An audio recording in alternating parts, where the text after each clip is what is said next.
Ya, kita masuk lagi pertemuan mata kuliah hukum Islam ya. Hari ini membahas masalah sejarah pertumbuhan dan perkembangan hukum Islam. Yang pertama kita bahas masalah masa pembentukan hukum Islam. Jadi hukum Islam itu sudah terbentuk selama lebih kurang 23 tahun masa kerasulan Nabi Muhammad. Ya, yang mana sepenuhnya berada di tangan Allah Subhanahu wa taala melalui wahyunya dalam Al-Qur'an bagi umat Islam. Ya, karena dalam menentukan hukumnya rata-rata ayat dalam Al-Qur'an turun karena adanya suatu peristiwa tertentu. Ya. Bukan karena memang harus turun, tapi karena adanya suatu peristiwa tertentu makanya dia harus turun. Di mana ayat-ayat tersebut dapat terus bertahan sampai sekarang ini karena diteruskan atau diamalkan oleh para sahabat pada masanya. Ya. Dihafalkan oleh para sahabat. Makanya ayat-ayat itu tidak pernah hilang. Karena Al-Quran itu tidak pernah ditulis di zaman Nabi. Jadi masing-masing orang pada zaman dahulu hafalannya kuat untuk diteruskan pada keturunannya. Ya, terutama keturunannya, anak istrinya, untuk hafalan juga. Juga Nabi membentuk peraturan pelaksana agar menjadi contoh bahwa peraturan-peraturan yang ada dalam Al-Quran menjadi lebih praktis.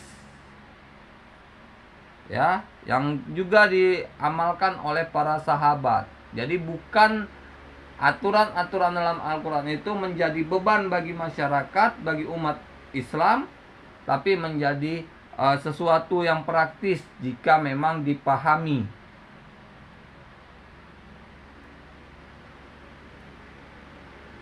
Jadi Nabi Muhammad berbicara bukan hanya berdasarkan dari apa yang didapat oleh Allah Subhanahu wa taala, juga berbicara berdasarkan pendapat dan ijtihad.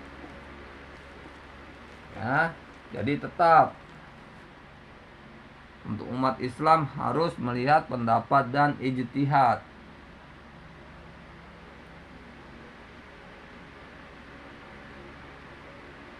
Ya, juga jika kita lihat pada pembentukan dan peletakan masa Nabi itu hanya pada dasar-dasarnya saja.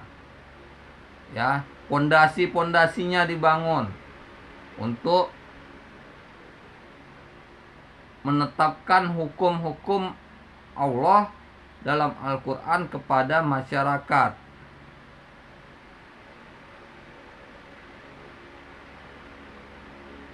Baru yang kedua di masa sahabat. Masa sahabat yaitu orang yang hidupnya pada masa Nabi Muhammad.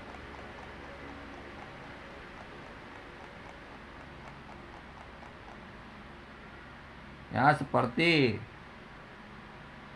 Khalifah Abu Bakar 11 Hijriah dan berakhir pada Khalifah Ali bin Abu Thalib 40 Hijriah. Ya, pada masa Khalifah Ali bin Abi Thalib ini, maka hukum Islam itu dikeluarkan dengan jalan ijtihad. Ya, karena pada dasarnya saat meninggalnya Nabi Muhammad SAW itu tidak meninggalkan wasiat apapun dalam bentuk tertulis, ya. Kita bicara wasiat atau peninggalan Nabi Muhammad tidak ada dalam bentuk tertulis atau ada bentuknya. Peninggalan Nabi Muhammad lebih kepada ada dalam otak masing-masing masyarakat, sahabat dan masyarakat pada masa itu. Itu lebih berharga, ya.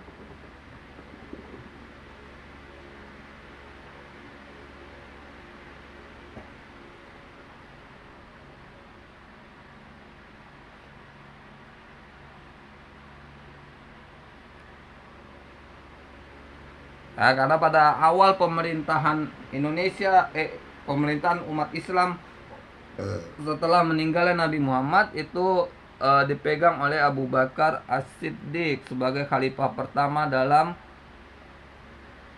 agama Islam. Ya, Abu Bakar diangkat sebagai kepala negara, pengganti Nabi Muhammad SAW.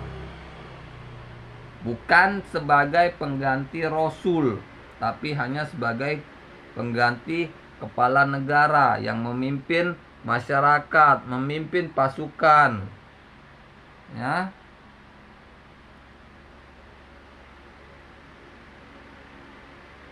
Karena pemerintahan Abu Bakar juga tidak berlangsung lama, hanya berkisar 2 tahun. Pada tahun 634 Masehi ia meninggal dunia. Ya. Jadi pada masa dia memimpin tidak terlalu banyak masalah-masalah yang hidup dalam masyarakat pada masa itu. Jadi tidak terlalu banyak aturan-aturan juga yang muncul.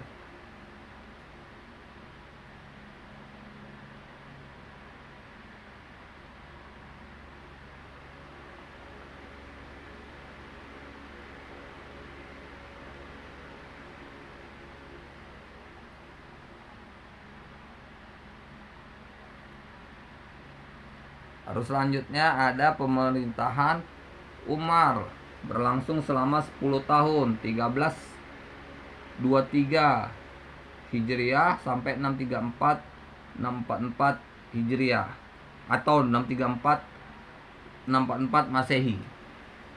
Ya.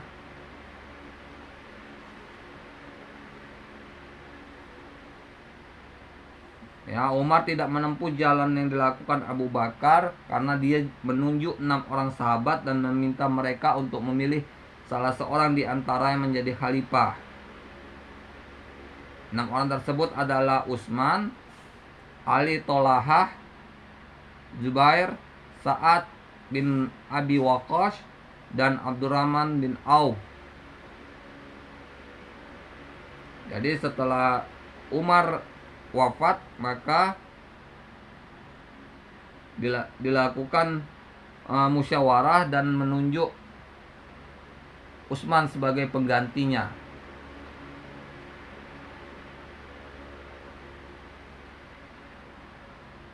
Ya. Kepemimpinan umat Islam pada masa Utsman pada khalifah ketiga inilah baru muncul kebijakan untuk membukukan Al-Qur'an. Jadi lihat ya, jauh jaraknya antara Nabi dengan khalifah ke Utsman. Tadi Abu Bakar 2 tahun, berarti setelah Nabi Abu Bakar 2 tahun. Yang Ali 10 tahun. Ya, berarti 12 tahun. Masuk Utsman baru menulis, membukukan. Berarti 12 tahun. Ya. Kenapa dibukukan Utsman? Ini dengan alasan masih banyaknya sahabat-sahabat yang hidup di zaman Nabi, pada masa Nabi pada saat itu, yang bertemu dan mendengar langsung dari Nabi, sehingga kalaupun dibukukan Al-Qur'an sangat tidak mungkin ada kesalahan. Ya, karena hafalannya didapat langsung dari Nabi.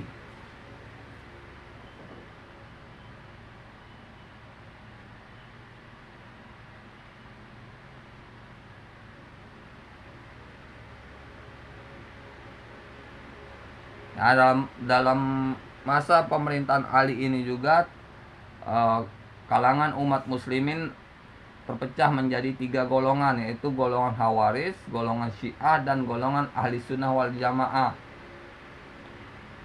Ya, yang Ahli Sunnah wal Jamaah sampai sekarang masih cukup banyak.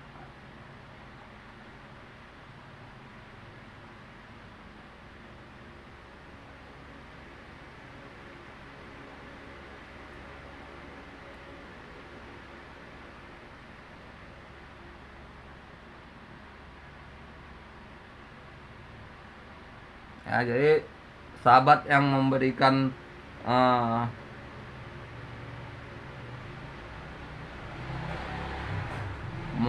fatwanya di Madinah ada 8 orang yang meninggal dunia: Abu Bakar, Umar bin Khattab, Utsman bin Affan, Ali bin Abi Thalib, Zaid bin Sabit, Ubay bin Ka'bah, Ubay bin Ka'ab, Abdullah bin Umar, dan Aisyah. Di Makkah ada Abdullah bin Abbas. Di Kufah ada Ali bin Abi Thalib dan Abdullah bin Mas'ud. Di Basrah ada Anas bin Malik dan Abu Musa al-Asy'ari. Di Syam ada Mu'adz bin Jabal dan Ubadah bin Somit. Di Mesir ada Abdullah bin Amr bin Ash. Dari total semuanya ada lebih kurang 130 fatwa. Ada lebih kurang fatwa lebih dari 130 orang yang terdiri dari laki-laki dan perempuan. Ya.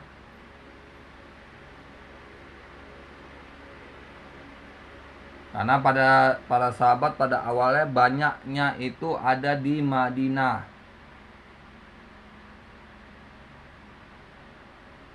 Pada awalnya banyak di Madinah. Setelah itu baru banyak berkembang ke daerah-daerah lainnya. Ya, kita pertemuan hukum Islam saya rasa sampai di sini supaya untuk mengejar mata kuliah lain. Lebih dan kurang saya mohon maaf. Kita ketemu di pertemuan berikutnya.